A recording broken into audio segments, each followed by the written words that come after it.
레드데드 리뎀션 2라는 명작이 있기 전 2010년 고티를 휩쓸었던 원조 명작 레드데드 리뎀션 1편이 있었습니다. 다시 말해 1편의 성공이 있었기에 지금의 레드데드 리뎀션 2가 존재할 수 있던 것이죠. 그러나 모든 게임의 후속작이 이렇게 성공하는 것은 아닙니다. 종종 큰 기대 속에 출시된 후속작이 전작만큼의 평가를 받지 못하거나 더 안 좋은 평가를 받는 경우가 많습니다. 이런 상황을 일컬어 형만한 아우가 없다거나 전편보다 나은 속편 없다는 말로 표현하기도 하죠. 이를 다른 말로 소포모어 징크스라고도 부릅니다. 그럼 레데리 시리즈에선 어떨까요? 앞서 언급했듯 1편은 2010년 최다 고티를 수상하며 명작으로 자리잡았고 후속작인 2편 역시 2018년 불후의 명작 갓 오브 워에 밀려 최다 고티는 수상하지 못했지만 2위에 오르며 그 저력을 과시했습니다. 메타크리틱 점수를 보더라도 1편은 95점, 2편은 97점으로 두 게임 모두 역대 게임 역사에서 놓고 봐도 최상위권에 위치할 수 있는 아주 우수한 점수를 받았습니다. 형만한 아우가 아니라 어쩌면 형보다 나은 아우라고 봐야 할 것 같습니다. 자, 그럼 2024년 현재를 살고 있는 우리가 레드데드 리뎀션 1편을 플레이함에 있어서도 과연 최다 고티의 명성에 걸맞는 경험을 할 수 있을까요? 레드데드 리뎀션 리뷰 지금 시작합니다. 게임의 배경은 1911년 미국 서부를 배경으로 합니다. 얼마 전 리뷰한 레드데드 리뎀션 2는 본작의 프리퀄로서 1편 이야기의 과거를 다룹니다. 즉 1편의 이야기는 시간상 2편 이후의 이야기로 보면 됩니다. 레데리 시리즈는 서부 개척 시대가 끝나가며 원주민들이 쫓겨나고 문명화와 산업화가 빠르게 진행되는 과정에서 무법자들의 비극적인 삶을 생생하게 그려냅니다. 1편은 미 서부의 자연경관을 매우 아름답게 표현했습니다. 비록 최신작인 2편만큼의 그래픽 퀄리티는 아니지만 2010년에 이 정도의 그래픽을 구현했다는 점에서 충분히 높은 평가를 받을 만합니다.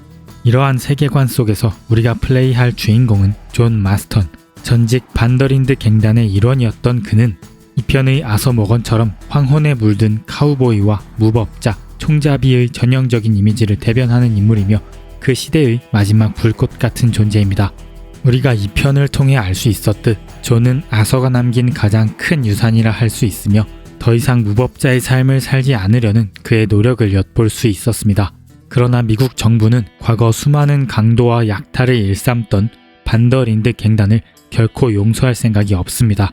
그들은 존의 아내 아비게일과 아들 잭을 볼모로 삼아 그의 남은 자유마저 빼앗으며 결국 그를 자신들의 개로 만드는 데 성공합니다. 더 이상 무법자의 삶을 살고 싶지 않았던 존 마스터는 미국 정부의 제안 아닌 제안을 어쩔 수 없이 승낙하며 자신의 과거를 청산하는 일에 협조합니다. 무법자의 삶을 끝내기 위해 다시 총을 드는 그 모순을 안고서 말입니다.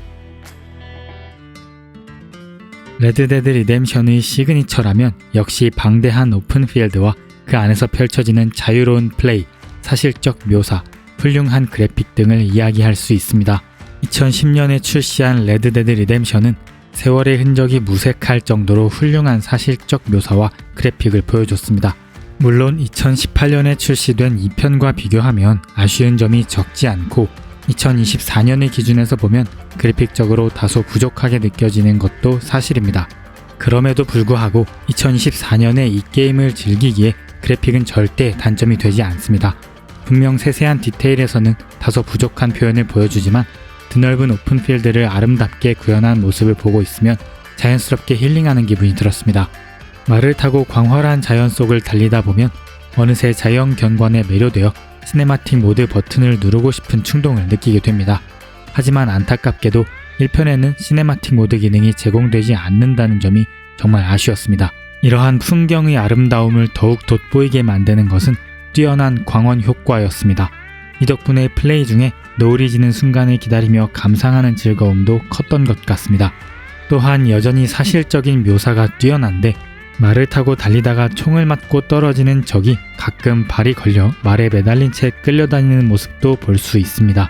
이 디테일은 2편에서도 그대로 이어졌죠. 또한 적을 사살하지 않고 생포하려 한다면 몸통이 아닌 다리 같은 부위를 쏘아 일시적으로 제압하고 올가미로 묶어 포박할 수 있습니다. 본작의 디테일이 대단히 뛰어난 것은 아니지만 2010년 당시 이미 이러한 세세함을 구현했다는 점을 보면 레데리 2편의 성공이 결코 우연이 아니란 사실을 실감하게 됩니다. 락스타 게임즈는 오픈월드 게임 제작에 능숙한 개발사로 설명이 필요 없는 GTA 시리즈가 그 대표적인 예입니다.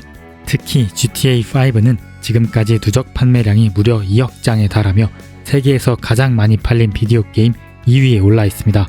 락스타의 이러한 오픈월드 노하우는 레드데드 리뎀션 시리즈에도 잘 녹아 있습니다. 특히 GTA의 서부판이라 불렸던 레데리는 광활한 서부 오픈필드를 정교하게 구현해냈습니다. 단순히 필드가 넓기만 한 것이 아니라 필드를 자유롭게 돌아다닐 때 발생하는 랜덤 인카운터가 그 묘미를 배가시킵니다. 이로 인해 플레이어는 서부 시대에 직접 발을 들여놓는 듯한 몰입감을 느끼며 예측할 수 없는 사건과 마주하게 됩니다. 마을을 거닐다 보면 갑자기 결투를 신청하는 총잡이와 마주치거나 강도당한 물건을 되찾아달라고 부탁하는 NPC를 만날 수도 있습니다. 마을 밖에서도 마찬가지입니다. 드넓은 필드를 누비던 중에도 도와달라는 NPC들이 등장하는데 이들 중 진심으로 도움이 필요한 경우도 있지만 때로는 플레이어를 공격하는 함정일 경우도 있습니다. 이러한 인카운터의 다양성은 비록 그 수가 적어 보일지 몰라도 2편과 유사한 수준으로 구현된 것으로 보입니다. 이미 1편에서 2편의 기반을 탄탄히 다져놓은 셈이죠. 이런 다양한 인카운터 상황에서 그들을 돕거나 적대적 NPC를 처치할 경우 명예와 명성이 상승하는 시스템이 있습니다. 이는 레드데드 리뎀션 2와 동일한 메커니즘이죠. 그럼 이어서 명예와 명성, 지명수배 시스템에 대해 다시 한번 비교해 보겠습니다. 레드데드 리뎀션 시리즈에는 명예 시스템이 존재합니다. 특히 1편에서는 명예와 명성으로 나뉘어 있지만 2편에서는 명예 하나로 통합되어 있습니다. 1편의 명성은 말 그대로 얼마나 유명한가, 이름이 얼마나 알려졌는가를 나타내는 척도입니다. 게임을 처음 시작하면 존 마스터는 무명 상태로 사람들이 그의 존재를 인식하지 못합니다. 명성 시스템의 특이한 점은 범죄 행동으로 포인트가 내려갈 수 있는 명예와 달리 명성 점수는 내려가지 않는다는 점입니다. 또한 명성 점수가 높아질수록 다양한 혜택을 누릴 수 있습니다. 반면 명예는 플레이어의 선행과 악행에 따라 포인트가 변동됩니다. 포인트가 낮다고 해서 무조건 나쁜 것은 아닙니다. 사실상 가장 혜택이 없는 단계는 아무것도 아닌 떠돌이라는 중립 상태이기 때문에 선행이든 악행이든 어느 한쪽 방향으로 극단적인 점수를 쌓는 것이 더 유리합니다. 지명수배 시스템 역시 2편과 유사합니다. 범죄를 저지르다 보면 목격자에 의해 신고되어 지명수배에 오를 수 있습니다. 마찬가지로 현상금을 지불하여 수배에서 벗어날 수도 있지만 본작에서는 사면장이라는 아이템을 통해서도 해결할 수 있다는 점이 다릅니다.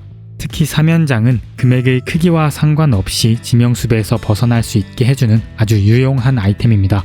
이 사면장은 메인 스토리를 진행하다 보면 세스와의 임무에서 획득할 수 있으니 진행 시 참고하시면 좋겠습니다. 레드데드 리뎀션 2편이 명작으로 인정받기는 했지만 일부 플레이어는 너무 느린 템포에 적응하지 못해 중도에 하차하기도 합니다. 반면 1편은 예상외로 빠른 속도를 보여주어 보다 수월하게 플레이할 수 있습니다. 특히 가장 인상적이었던 것은 빠른 이동의 편의성이었습니다. 2편에서는 정해진 장소로만 이동이 가능했지만 1편에서는 플레이어가 맵에 설정한 경유지로도 빠르게 이동할 수 있습니다. 이 놀라운 편의성 덕분에 이동의 불편함 없이 쾌적하게 플레이할 수 있었습니다. 2편에서 이 기능이 제한된 이유는 분명하지는 않지만 추측해보자면 아름답게 구현된 월드를 플레이어가 반드시 구경하며 즐기도록 유도했기 때문일 수도 있습니다. 또는 너무 큰 게임 볼륨과 높은 퍼포먼스의 그래픽 표현으로 인해 기술적인 문제로 제한을 두었을 가능성도 있겠네요. 특히 말의 달리는 속도에서 큰 차이를 느낄 수 있었습니다. 2편에 비해 훨씬 더 빠르고 속도감 있는 말타기 덕분에 이동의 답답함은 거의 느껴지지 않았습니다. 비록 시네마틱 보기로 전환하는 기능이 없는 점은 아쉬웠지만 그 기능이 불필요할 정도로 속도감 있는 말타기는 달리는 재미를 한층 더 느끼게 해주었습니다. 그래서 레드데드 리뎀션 시리즈에 관심이 있지만 2편의 느린 템포로 인해 중도에 포기한 경험이 있다면 1편을 먼저 플레이해보는 것이 시리즈에 적응하는 데 있어 큰 도움이 될 수도 있습니다. 앞서 언급했듯 레드데드 리뎀션은 2010년 최다 고티를 수상한 매우 훌륭한 작품입니다. 그러나 세상에 완벽한 것은 없듯 그리고 세월의 흐름은 막을 수 없듯 출시된 지 14년이 지난 현재 2024년에 이 게임을 다시 바라보면 분명한 아쉬움이 존재합니다. 게임을 하기 전 저는 그 아쉬움이 그래픽이나 조작성에 있을 것이라고 생각했는데요.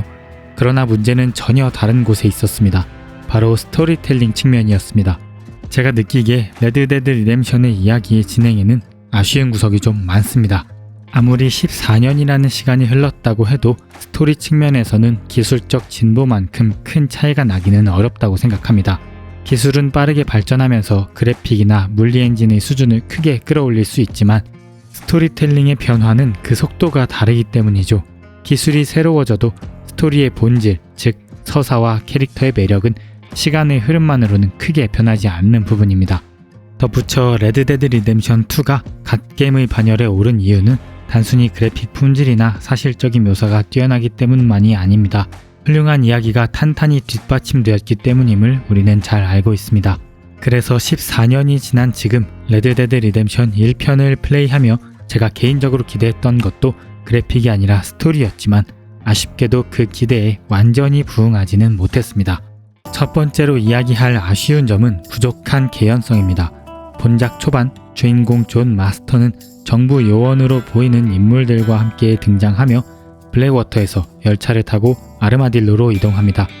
이후 그는 옛 동료 빌 윌리엄슨이 주둔하고 있는 포트머서 요새로 향하는데 몇 마디 이해할 수 없는 설전을 벌이더니 허무하게 총에 맞고 쓰러집니다. 이 부분만 놓고 보면 처음 게임을 접하는 입장에서는 다소 갑작스럽고 개연성이 부족하다는 느낌을 받을 수 있습니다. 다행히도 2편을 먼저 플레이한 우리는 존이 동행한 남자들이 핑커튼 요원이며 그가 대면한 빌 윌리엄슨이 과거 동료였음을 알고 있기에 그 대화의 맥락을 어느 정도 이해할 수 있습니다. 그럼에도 불구하고 존의 행동 동기를 명확히 알기 어려워 갑작스럽게 총을 맞고 쓰러지는 장면은 다소 납득하기 어렵습니다. 이러한 연출은 플레이어로 하여금 스토리에 대한 궁금증을 유발할 수는 있을 것입니다. 하지만 이뿐만이 아닙니다. 당장 가족을 구해야 하는 절박한 상황 속에서도 존 마스터는 스토리 진행 과정에서 주변 인물들의 불합리한 요구를 하나하나 들어주며 그들의 거래에 응합니다. 사실상 호구에 가까운 거래를 계속하는 존의 모습을 보고 있으면 이 인물이 정말 가족을 볼모로 잡힌 긴박한 상황에 처한 것이 맞는지 의문이 들기도 합니다. 이 부분에 대해서는 다음 파트에 마저 이어서 이야기하겠습니다. 다음은 부족한 동기부여입니다. 방금 이야기한 초반과 더불어 중반까지 임무를 진행하는 과정에서 적절한 동기가 부여되지 않는다고 느껴졌습니다. 초반에는 빌, 중반에는 하비에르를 찾기 위한 임무가 지속되는데 이러한 임무들은 빌과 하비에르를 찾는 과정에서 어떤 의미나 메시지를 부여하기보다는 단순히 도구를 전달하는 수단으로 소모될 뿐입니다. 다시 말해 각각의 임무는 전체 서사에 어떤 유의미한 영향을 끼치지 않는다는 것입니다. 이 편에서 대부분의 메인 임무는 전체 스토리에 직접적으로 영향을 미치거나 아서의 심리에 변화를 일으키는 등 직간접적으로 서사에 깊이 관여하는 형태를 띠고 있습니다. 반면 본작에서는 이러한 서사적 연결과 영향이 부족하다는 점이 아쉽습니다. 게다가 존의 목적과는 무관한 임무들을 수차례 수행한 끝에 겨우 한 번의 정보나 도구를 얻는 수준에 그치는데요. 앞서 이야기했듯 사실상 호구에 가까운 존 마스턴을 보고 있자니 답답하지 않을 수가 없습니다. 이러한 전개는 결국 임무를 수행할 동기마저 희미하게 만드는 요인으로 작용합니다. 이처럼 동기부여의 부족이 두드러지는 점은 중반부의 멕시코 파트에서 여실히 드러납니다. 멕시코 파트를 진행하다 보면 이 녀석도 쓰레기고 저 녀석도 쓰레기인데 나는 대체 이 녀석들을 왜 돕고 있어야 하는가 라는 생각이 절로 들게 됩니다. 아마도 락스타 게임즈는 멕시코 혁명이라는 시대적 배경을 풍자하려는 장치로 멕시코 파트를 구성한 듯합니다. 그런 의도를 이해는 하지만 플레이어에 따라 이 파트는 동기부여가 부족하게 느껴져 다소 지루함을 유발할 수 있는 요소가 될 것입니다. 마지막 세 번째는 평면적 캐릭터 표현입니다. 지난 2편의 리뷰에서 아서 모건이 입체적인 캐릭터로 표현된 점이 인상적이라고 언급한 바 있습니다. 입체적인 캐릭터의 대표적 특징은 바로 변화입니다. 아서 모건이 입체적인 캐릭터로 평가받는 이유는 스토리가 전개되는 동안 끊임없는 내적 갈등을 겪으며 절정의 순간에 이르러 완전한 변화를 이루기 때문입니다. 반면 레드데드 리뎀션의 존 마스터는 이에 비해 다소 평면적인 인물로 표현됩니다. 존 마스턴에게는 핑커튼에게 잡혀있는 가족이라는 약점이 존재할 뿐 특별한 내적 갈등이나 심리적 변화가 두드러지지 않습니다. 물론 모든 게임 캐릭터가 입체적이거나 심리적 변화를 반드시 겪어야 하는 것은 아닙니다. 그러나 명작이라는 타이틀을 지닌 작품이라면 조금 더 매력적이고 깊이 있는 주인공이 필요하지 않았을까 하는 아쉬움이 남습니다. 자, 지금까지 실컷 단점만 이야기했는데요. 스토리텔링 측면에서 좋았던 부분도 분명 존재합니다. 먼저 확실한 빌런의 존재와 지속적으로 변화하는 빌런의 형태가 매력적이었습니다. 스토리텔링 측면에서 조연들의 역할이 매우 중요하다는 것은 당연한 일인데 그 중에서도 저는 빌런의 역할이 가장 중요하다고 생각합니다. 그렇다면 레드데드 리뎀션에서 빌런은 누구일까요?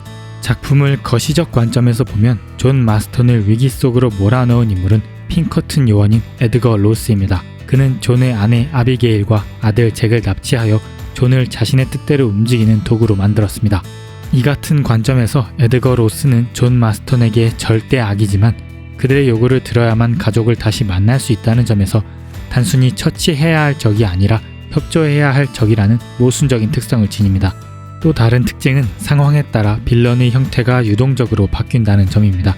초중반부에서 빌과 하비에르를 추적할 때는 핑커튼 요원이 아닌 빌과 하비에르가 빌런의 역할이 되고 중반부 멕시코 파트에서는 멕시코 혁명군이나 반대로 멕시코 정부가 빌런으로 등장하여 플레이어와 갈등을 형성합니다.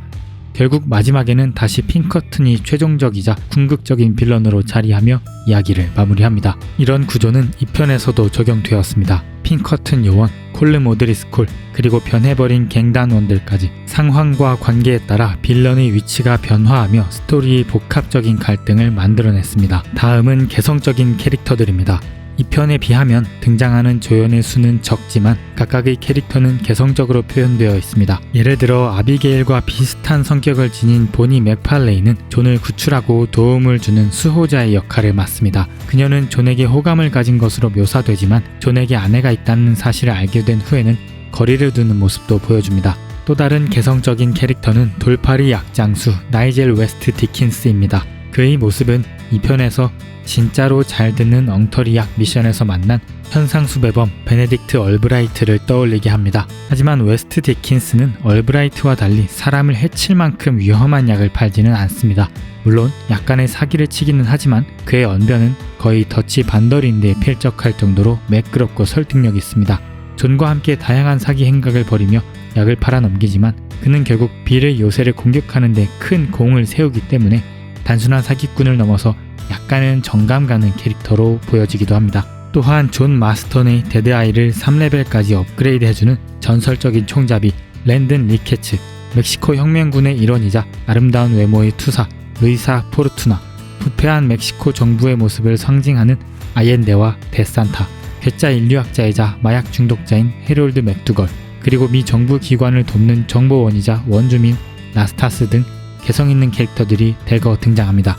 마지막으로 충격적이었던 엔딩 역시 장점으로 꼽을 수 있겠습니다. 레드데드 리뎀션의 엔딩은 놀라움의 측면에서 긍정적이든 부정적이든 2편의 엔딩보다 훨씬 충격적이었습니다. 다만 전개가 너무 급작스럽게 진행되는 탓에 호불호가 갈리기도 하는데요. 그럼에도 불구하고 이 엔딩이 많은 게이머들에게 강렬한 충격을 남겼다는 점에서 저는 이를 장점으로 평가하고 싶습니다. 또한 각 캐릭터의 엔딩이라는 관점에서 더치의 최후는 특히 깊은 여운을 남깁니다. 이라는 그의 대사는 마치 2편에서 아서와 더치의 관계를 떠올리게 합니다. 더치의 마지막 순간뿐만 아니라 핑커튼 요원의 결말, 그리고 존의 운명까지 각각의 마지막 장면은 가슴이 먹먹해지는 순간을 선사하며 캐릭터들이 겪어온 여정의 무게를 절실히 느끼게 합니다. 특히 존 마스턴을 플레이하는 상황에서 맞이한 엔딩은 저에게 큰 충격으로 다가왔습니다. 아무 말도 못하고 쓰러지는 존 마스턴을 보며 저 역시도 한동안 말을 잃을 수밖에 없었습니다. 앞서 초반부터 중반까지의 전개가 지루하고 개연성이 부족하다고 표현했지만 모든 것이 후반부의 강렬한 전개를 위한 준비 단계였다고 해도 과언이 아닐 것입니다. 오늘 리뷰에서는 레드데드 리뎀션의 두드러진 특징들과 스토리텔링 측면에서의 장단점을 살펴보았습니다. 2010년에 출시된 게임이지만 2024년인 지금도 여전히 플레이할 가치가 있는 작품임은 분명합니다. 하지만 우리는 현명한 소비자로서 불필요한 지출을 피할 수 있어야 합니다. 그런 점에서 레드데드 리뎀션 1편은 아직 구매를 서두를 시기는 아닌 듯 합니다. 레드데드 리뎀션 2의 감동을 이어가기에는 분명 어려울 겁니다. 하지만 레드데드 리뎀션의 또 다른 버전을 해본다는 관점에서는 충분한 타이틀입니다. 그럼 오늘 리뷰 여기서 마치겠습니다. 감사합니다.